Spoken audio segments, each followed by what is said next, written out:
Everyone, CA with Anjali में आप सभी का स्वागत है। आज हम लोग गांधी युग से जुड़े जितने महत्वपूर्ण प्रश्न हो सकता है वो आज हम लोग इस वीडियो में डिस्कस करेंगे। तो चलिए आगे बढ़ते हैं क्वेश्चन नंबर फर्स्ट की तरफ। महात्मा गांधी ने सत्याग्रह क्रियाविधि सबसे पहले कहाँ शुरू की?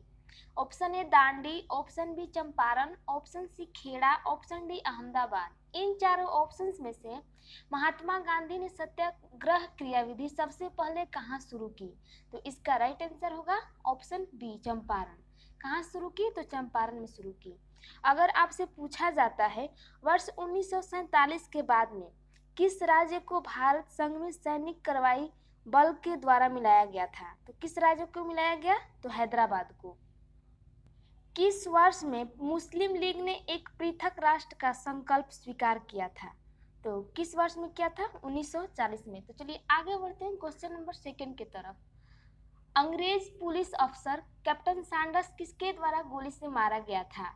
अंग्रेज पुलिस अफसर कैप्टन सैंडर्स किसके द्वारा गोली से मारा गया था? Option A Khudiram Bose, option B Batukeshwar Dutt, option C Chandrashekhar Azad, option D Bhagat Singh. इन चारों ऑप्शंस में से अंग्रेज पुलिस अफसर कैप्टन सैंडर्स किसके द्वारा गोली से मारा गया था? तो इसका राइट आंसर होगा ऑप्शन डी, भगत सिंह के द्वारा जो है सो मारा गया था। जय हिंद का नारा किसने दिया था? तो ये दिए थे सुभाष चंद्र बोस के द्वारा दिया गया था। तुम मुझे खून दो मैं तुम्हें आज़ादी दूंगा, इसका भी नारा सुभाष चंद्र बोस के द्वारा दिया गया था। चलिए आगे बढ़ते हैं क्वेश्चन नंबर थर्ड की तरफ। कांग्रेस ने भारत छोड़ो आंदोलन का प्रस्ताव किस वर्ष पारित किया? कांग्रेस ने भारत छोड़ो आंदोलन का प्रस्ताव किस वर्ष पारित किया? ऑप्शन ए 1942 में, ऑप्शन बी 1943 में, ऑप्शन सी 1944 में, ऑप्शन डी 1975 में। तो इसका राइट आंसर होगा ऑप्शन ए 1942 में। अगर आपसे पूछा जाता है देश बंधु की उपाधि किससे संबंधित है, तो ये चित्तरंजन दास, किससे? चित्तरंजन दास से संबंधित है। कांग्रेस का 1929 का अधिवेशन जिसमें पूर्ण स्वराज का लक्ष्य घोषित किया गया था, कहाँ पर हुआ था? तो ये हुआ था कहाँ? लाहौर में। कहाँ हुआ था? तो लाहौर में हुआ था। सुभाष चंद्र बोस ने सिंगापुर में दिल्ली चलो का नारा दिया था, ये कब दिए थे? तो 1943 में। कब? 1943 में दिए थे। अगर आपसे पूछा जाता है असहयोग आंदोलन को क्यों निलंबित किया गया था, तो ये इसलिए किया गया था क्योंकि चौरी चौरा में हुई हिंसक घटना के कारण उसे निलंबित किया गया था। तो चलिए आगे बढ़ते हैं क्वेश्चन नंबर 4 की तरफ। वर्ष 1919 में जलियांवाला बाग हत्याकांड कहाँ पर हुआ? वर्ष 1919 में जलियांवाला बाग हत्याकांड कहाँ पर हुआ था? अमृतसर, नागपुर, चंडीगढ़, कोलकाता। इन चारों ऑप्शंस में से 1919 में जलियांवाला बाग हत्याकांड कहाँ पर हुआ था? तो इसका राइट आंसर होगा ऑप्शन ए अमृतसर में हुआ था। कहाँ पर हुआ था? तो ये हुआ था अमृतसर में। नमक सत्याग्रह किस ईस्वी में प्रारंभ हुआ था? नमक सत्याग्रह किस ईस्वी में प्रारंभ हुआ था? तो ये हुआ था कब? 1930 में। गांधी इरविन समझौता किससे संबंधित है? गांधी इरविन समझौता जो है सो किससे संबंधित है? तो ये संबंधित है सविनय अवज्ञा आंदोलन से। किससे? सविनय अवज्ञा आंदोलन से जो है सो संबंधित है। अगर आपसे पूछा जाता है किस अधिनियम में पहली बार भारत के लिए संघीय संरचना प्रस्तुत की गई, तो ये कब किया गया था? तो 1935 के अधिनियम के द्वारा। कब? 1935 का अधिनियम के द्वारा किया गया था। तो चलिए आगे बढ़ते हैं क्वेश्चन नंबर 5 की तरफ। असहयोग आंदोलन शुरू करने के समय भारत का वायसराय कौन था? असहयोग आंदोलन शुरू करने के समय भारत का वायसराय जो है सो कौन था? Option A Lord Hastings, option B Lord Canning, option D Lord Chelmsford, या फिर इनमें से कोई नहीं। इन चारों ऑप्शंस में से असहयोग आंदोलन शुरू करने के समय भारत का वायसराय जो है सो कौन था? तो इसका राइट आंसर होगा option C Lord Chelmsford. Kakori train इकैती कांड के नायक कौन थे? तो इसका नायक जो है सो राम प्रसाद बिस्मिल थे। कौन? राम प्रसाद बिस्मिल। 1919 के अधिनियम में द्वैध शासन धारणा को जिस व्यक्ति ने परिचित कराया वे कौन थे? तो चेम्सफोर्ड। कौन? चेम्सफोर्ड। तो चलिए आगे बढ़ते हैं क्वेश्चन नंबर 6 की तरफ। साइमन कमीशन भारत कब आया था? साइमन कमीशन जो है सो भारत कब आया था? 1930 में, 1928 में, 1925 में, या फिर 1937 में। इन चारों ऑप्शंस में से जो है सो साइमन कमीशन भारत कब आया था? तो इसका राइट आंसर होगा ऑप्शन बी 1928 में आया था। अगर आपसे पूछा जाता है 23 फरवरी 1946 को रॉयल इंडियन नेवी के विद्रोहियों को आत्मसमर्पण के लिए राजी किसने करवाया, तो किसने करवाया, तो वल्लभ भाई पटेल एवं मोहम्मद अली जिन्ना। तो चलिए आगे बढ़ते हैं क्वेश्चन नंबर 7 की तरफ।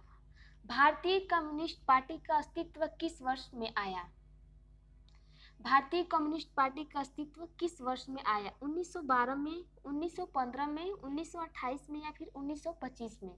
इन चारों ऑप्शंस में से भारतीय कम्युनिस्ट पार्टी का अस्तित्व भारत में किस वर्ष आया? तो इसका राइट आंसर होगा 1925 में। भारतीय कम्युनिस्ट पार्टी का अस्तित्व जो है सो 1925 में आया था। अगर आपसे पूछा जाता है महात्मा गांधी को सर्वप्रथम राष्ट्रपिता किसने कहा, तो सुभाष चंद्र बोस ने। किसने? सुभाष चंद्र बोस ने कहा था। अगर आपसे पूछा जाता है भारतीय राष्ट्रीय कांग्रेस के सबसे अधिक समय तक अध्यक्ष कौन रहे, तो अबुल कलाम आजाद। कौन? अबुल कलाम आजाद। भारत एवं पाकिस्तान का विभाजन किस योजना के तहत हुआ था? भारत एवं पाकिस्तान का विभाजन जो है सो किस योजना के तहत हुआ था, तो ये हुआ था माउंटबेटन योजना के तहत। किस योजना के तहत? तो माउंटबेटन योजना के तहत हुआ था। महात्मा गांधी की हत्या कब हुई थी, तो 30 जनवरी 1948 को। कब? 30 जनवरी 1948 को। अगर आपसे पूछा जाता है कौन सा भारतीय स्वतंत्र भारत का पहला गवर्नर जनरल बना, तो ये कौन बने थे? सी राजगोपालाचारी। कौन सा भारतीय स्वतंत्र भारत का पहला गवर्नर जनरल बना, तो कौन बने? सी राजगोपालाचारी। अगर आपसे पूछा जाता है गांधी जी किस गोलमेज सम्मेलन में भाग लेने के लिए लंदन गए थे, तो द्वितीय गोलमेज सम्मेलन में भाग लेने के लिए जो है सो लंदन गए हुए थे। भारतीय स्वतंत्रता आंदोलन के दौरान चर्चित पुस्तक इंडिया फॉर इंडियंस के लेखक कौन थे, तो चित्तरंजन दास। कौन? चित्तरंजन दास।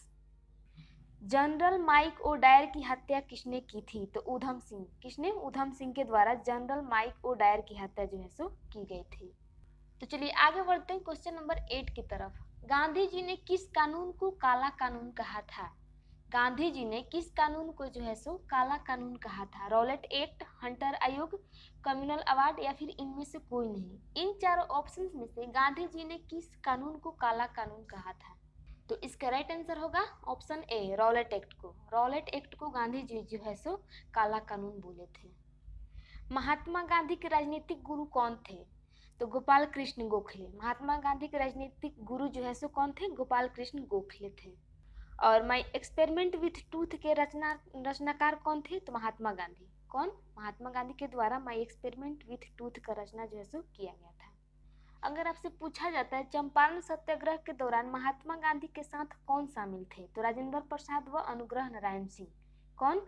राजेंद्र प्रसाद व अनुग्रह नारायण सिंह, ये दोनों शामिल थे। कांग्रेस का प्रथम विभाजन 1907 के सूरत अधिवेशन में हुआ था। इसमें दूसरा विभाजन कब हुआ था? मुंबई में हुआ था 1918 में। कहाँ हुआ था? तो मुंबई में हुआ था। कब हुआ था? तो ये हुआ था 1918 में। जवाहरलाल नेहरू के द्वारा कौन सी बुक लिखी गई थी, तो डिस्कवरी ऑफ इंडिया। तो चलिए आगे बढ़ते हैं क्वेश्चन नंबर 9 की तरफ। 1923 ईस्वी में चित्तरंजन दास एवं मोतीलाल नेहरू ने कहाँ स्वराज पार्टी की स्थापना की थी? Option A Patna, option B Allahabad, option C Lucknow या फिर इनमें से कोई नहीं? इन चारों ऑप्शंस में से 1923 ईस्वी में चित्तरंजन दास एवं मोतीलाल नेहरू के द्वारा स्वराज पार्टी की स्थापना कहाँ की गई थी, तो इसका राइट आंसर होगा ऑप्शन बी इलाहाबाद में। स्वराज पार्टी की स्थापना किस वर्ष की गई थी, तो ये की गई थी 1923 में। चौरी चौरा नामक प्रसिद्ध स्थल कहाँ है, तो ये स्थित है कहाँ? गोरखपुर में। तो चलिए आगे बढ़ते हैं क्वेश्चन नंबर 10 की तरफ। स्वराज पार्टी की स्थापना किस वर्ष की गई थी? स्वराज पार्टी की स्थापना किस वर्ष की गई थी? 1919 में, 1920 में, 1922 में या फिर 1923 में? इन चारों ऑप्शंस में से स्वराज पार्टी की स्थापना जो है सो किस वर्ष की गई थी, तो इसका राइट आंसर होगा ऑप्शन डी 1923 में। अगर आपसे पूछा जाता है जलियांवाला बाग के नरसंहार किस समय भारत का वायसराय कौन था, तो उस समय लॉर्ड चेम्सफोर्ड। कौन? लॉर्ड चेम्सफोर्ड था। जलियांवाला बाग के नरसंहार के समय भारत का वायसराय कौन था, तो ये कौन था? Lord Chelmsford. Discovery of India किसकी पुस्तक है? तो जवाहरलाल नेहरू का। किसकी? जवाहरलाल नेहरू का। तो चलिए आगे बढ़ते हैं क्वेश्चन नंबर 11 की तरफ। निम्नलिखित में से किस आंदोलन में सरदार वल्लभ भाई पटेल ने मुख्य भूमिका निभाई? निम्नलिखित में से किस आंदोलन में सरदार वल्लभ भाई पटेल ने मुख्य भूमिका निभाई? ऑप्शन ए बिजोलिया आंदोलन, ऑप्शन बी दांडी मार्च, ऑप्शन सी बारदोली सत्याग्रह या फिर इनमें से सभी। इन चारों ऑप्शंस में से किस सत्याग्रह में सरदार वल्लभ भाई पटेल ने मुख्य भूमिका निभाई है? किस आंदोलन में सरदार वल्लभ भाई पटेल ने मुख्य भूमिका निभाई है? तो इसका राइट आंसर होगा ऑप्शन सी बारदोली सत्याग्रह। भारत में द्वैध शासन कब प्रारंभ किया गया? तो 1919 में। कब? 1919 में। भारत छोड़ो आंदोलन के समय इंग्लैंड के प्रधानमंत्री कौन था? तो चर्चिल। कौन? चर्चिल। अगर आपसे पूछा जाता है 1947 के भारतीय राष्ट्रीय कांग्रेस के दिल्ली अधिवेशन की अध्यक्षता किसने की? तो ये किसने की? राजेंद्र प्रसाद के द्वारा किया गया था। तो चलिए आगे बढ़ते हैं क्वेश्चन नंबर 12 की तरफ। भारत एवं पाकिस्तान के बीच सीमांकन किसने किया था? भारत एवं पाकिस्तान के बीच सीमांकन जो है सो किसने किया था? Option A Lord Mountbatten, option B Sir Cyril Radcliffe या फिर लॉरेंस या इनमें से कोई नहीं। इन चारों ऑप्शंस में से भारत एवं पाकिस्तान के बीच सीमांकन जो है सो किसने किया था? तो इसका राइट आंसर होगा ऑप्शन बी। अगर आपसे पूछा जाता है गांधी जी भारतीय राष्ट्रीय कांग्रेस के अध्यक्ष कितनी बार बने? तो एक बार। भारत की आज़ादी के समय कांग्रेस के अध्यक्ष कौन थे? तो जीवी कृपलानी। तो चलिए थैंक यू, आज के लिए बस इतना ही। अगर ये वीडियो अच्छा लगे तो लाइक करिएगा, शेयर करिएगा और चैनल को सब्सक्राइब जरूर करिएगा। बाय।